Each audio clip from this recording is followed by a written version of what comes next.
Good news! హైదరాబాద్లో ఇందిరమ్మ ఇండ్ల మార్గదర్శకాలు ఖరారు. నిబంధనలు ఇవే.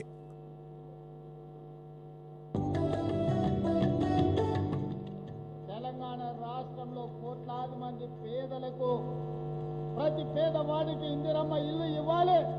రాష్ట్రంలో ఉన్న అర్హులైన ప్రతి పేదవాడికి ఇల్లిచ్చి తీరతాం.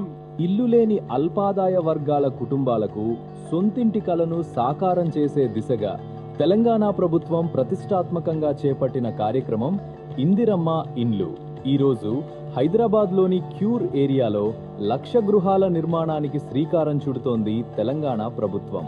కోట్లాది రూపాయల విలువైన ప్రభుత్వ భూములను అధిక ధరలకు విక్రయించకుండా ప్రజల సంక్షేమానికే వినియోగిస్తోంది. అర్హులైన లబ్ధిదారులకు గృహ నిర్మాణం కోసం భూమిని ఎలాంటి వ్యయం లేకుండా అందిస్తోంది. అంతేకాదు, లబ్ధిదారులు ప్రస్తుతం నివసిస్తున్న ప్రాంతాలకు సమీపంలోనే రాష్ట్ర వ్యాప్తంగా ప్రతి నియోజకవర్గానికి వారి నియోజకవర్గాల్లోనే ఈ గృహాలను నిర్మించేలా ప్రభుత్వం ప్రణాళిక రూపొందించింది. దీంతో వారి జీవన విధానానికి, ఉపాధికి, పిల్లల విద్యకు ఎలాంటి అంతరాయం కలగకుండా చూడనుంది.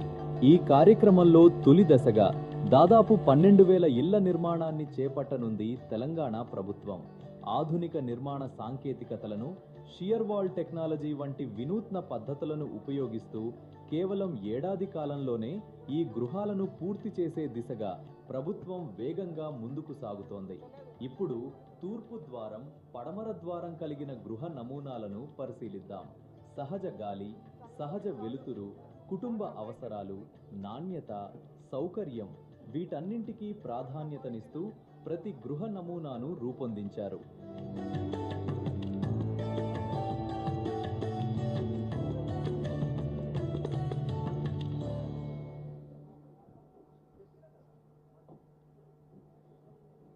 ఇలాంటి లేటెస్ట్ వార్తలు మరియు అప్డేట్స్ కోసం మీ వాయిస్ ఛానల్ను సబ్స్క్రైబ్ చేసుకోండి.